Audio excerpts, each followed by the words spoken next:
Oh, wow. Oh. Steph, qu'est-ce qui... Parce qu'on te connaît beaucoup, mais pas tant, j'ai l'impression, dans le sens C'est que vrai. on t'entend beaucoup en podcast, ça explose, on te voit partout, mais qu'est-ce qui te rend émotive? Ce qui me rend émotive, c'est parler. En fait, j'ai déjà pleuré en podcast. C'est vrai? J'ai pleuré à la fin de mon épisode de J'ai fait un humain avec Gabriel Caron, Ah, qui ok. était live à la dernière édition du festival Juste pour rire.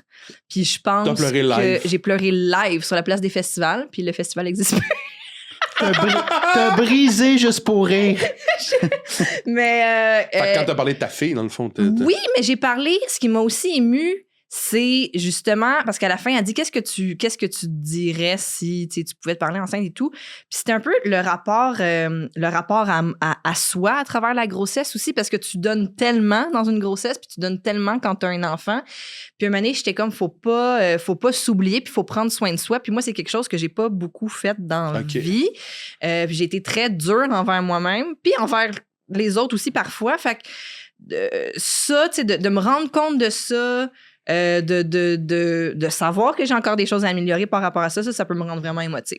Ah ça ouais, peut, hein? ouais, de prendre le temps de m'arrêter puis de penser à être plus douce, être plus calme, être plus envers moi, envers certaines autres personnes, envers certaines situations, ouais. C'est pas nécessairement des regrets, c'est plus un voyons pourquoi choisir de se torturer comme ça, tu sais. Pourquoi tu penses?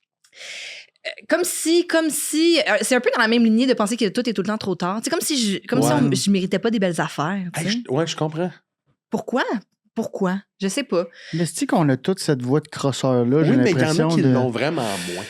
Tu fais quoi quand tu tombes dans ces moments-là pour te ramener? Là? Tu trouves-tu un fichier Excel? Non, mais... Non, mais t'as raison. Il y a des gens qui peuvent prendre des notes ou faire du journal puis tout ça. J'essaie juste de prendre soin de moi en faisant des choses qui me font sentir bien. Puis j'essaie d'être plus douce dans mes pensées envers moi, d'être plus justement de m'autoriser à soir ou cette semaine ou cette année, tu peux être plus douce envers toi-même. Puis j'essaie d'être plus calme puis plus douce dans ma façon de réagir avec les autres ou avec certaines situations. Parce que sinon, ouais. Puis ça, de penser à ça, puis cette réalisation-là, puis ce travail-là, des fois, ça peut me... T'as shaké, Ouais. ouais. Mais l'image que j'ai de toi et Thomas, on dirait que vous êtes go, go, go, go, go tout le temps, genre... Je vous vois un peu workaholic. Fait que c'est ça votre rythme. C'est entièrement lié à ça. Je vois tout ce que vous faites. Ouais, c'est ça. La barre à héros là, au dépanneur, elle vient-tu souvent? Ou... C'est ça, pas souvent. Fait que ça, il a fallu un moment donné que j'étais comme, OK, faut que je me le donne. Justement, de rejouer aux Sims cette année, puis de me dire, je me fais des soirées où je joue aux Sims. Puis réécouter Game of Thrones. Puis réécouter Game of Thrones. C'est tout ça, là. Tout ça. De trouver des moments pour toi. De choses que j'aime, moi, puis que c'est pas dans la performance, puis que c'est pas pour faire avancer quelque chose, que c'est pas pour améliorer un skills quelconque. Parce que c'est ça, parce que je disais, tu sais, qu'on te connaît pas beaucoup, mais on te voit beaucoup dans le sens que c'est malade tout ce qui arrive, mais en même temps, tu es de tous les podcasts. Tu sais, tes podcasts, ça fonctionne toujours là. J'ai l'impression que vous vous exposez beaucoup. On sait beaucoup que tu sors avec Thomas, puis que tu as un enfant, puis que on le sait beaucoup. Fait que comment tu te retrouves? Des fois, as-tu l'impression que c'est trop puis que tu aimerais fermer un peu cette fenêtre-là qui est peut-être trop ouverte au vent? Ben, pas nécessairement parce que je choisis vraiment qu'est-ce que je dis puis qu'est-ce que je dis pas. Puis comme tu l'as dit, ce qui est dit, je suis à l'aise. Puis moi, je sais qu'il y a tellement de choses que les gens savent pas. Ben oui, je veux pas dire que j'ai plein de cachettes, mais je veux dire comme j'ai vraiment une intimité. J'ai adoré comment t'as dit plein de cachettes.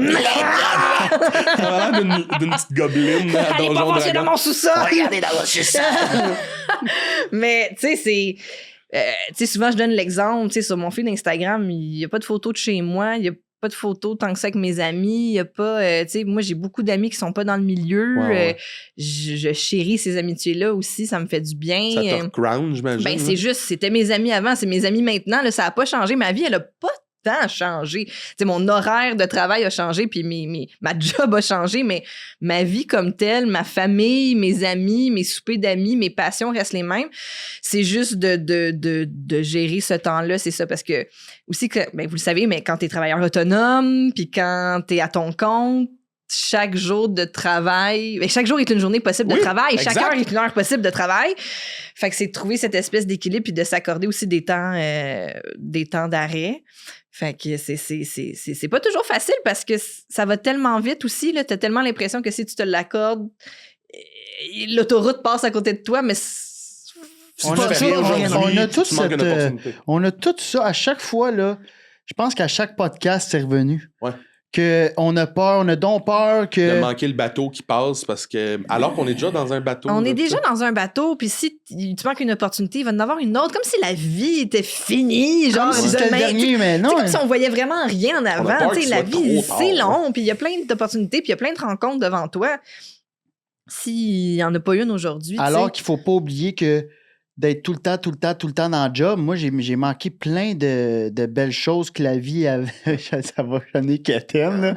Mais j'ai manqué plein de choses que la vie avait de quoi à m'offrir de beau. Tu sais, j'ai bien des amis que je peux en contact. J'ai bien des... Tu sais, on travaille souvent le week-end. Ou, tu sais, le baptême de ma filleule, j'étais là. Mais j'aurais aimé ça être en show, tu sais. Non, mais... J'étais dispo le dimanche à 2h, là. J'étais là. J'aurais aimé savoir un corpo. Non, mais tu sais, j'aurais pu... Il y a des affaires de même comme des baptêmes... Non, j'ai pas manqué de baptême. C'est un très mauvais exemple, là, mais... Comme si j'avais 3 baptêmes par mois. L'enjeu de sa vie, c'est être présent dans les baptêmes. Ouais, je parrain souvent, moi. Ouais, moi aussi, je parrain souvent. C'est vrai? Je parrain de 2 enfants hilarants. Hein. Les 2 gars de ma soeur, elle m'a mis parrain les 2. Lui, il va faire un bon papa. Ben, en tout cas, t'es sûrement déjà un bon parrain. Je le sais pas, mais je pense pas que je vais être un parent de moment donné. Je suis de plus en plus là-dedans. J'ai peur qu'il soit trop tard. Tu comprends? Tu comprends? C'est comment être mère? C'est malade. C'est-tu comme ça que tu l'envisageais?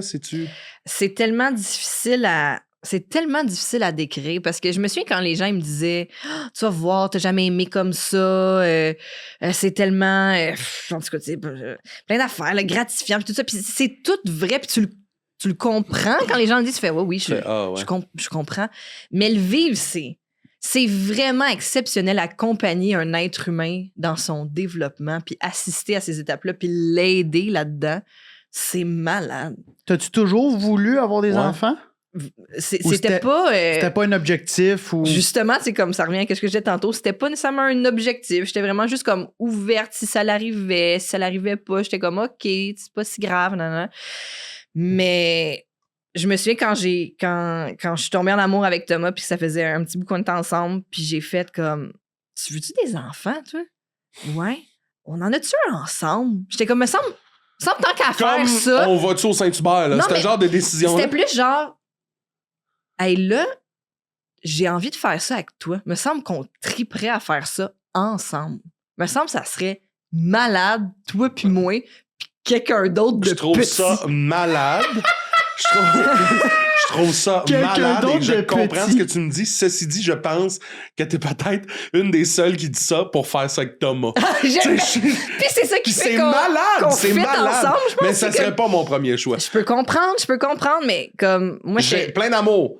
Mais tu sais, comme encore là, les projets qu'on fait ensemble, tout, moi, je pense que moi pis Tom, on est réellement un bon match. Il n'y a aucune parcelle de ma personne qui en doute présentement. Fait que moi, j'étais genre, hey, moi, t'es mon match. Puis tant qu'à, hey, faisons ça ensemble, ça va être malade. Puis c'est malade. Ça doit être je me baignais avec elle cet après-midi, elle a ses petits flotteurs, puis on joue à se courir après, puis à s'attraper les orteils. C'est génial! C'est génial! Il y a une petite fille de 4 ans qui essaie de m'attraper les orteils dans une piscine, tu sais.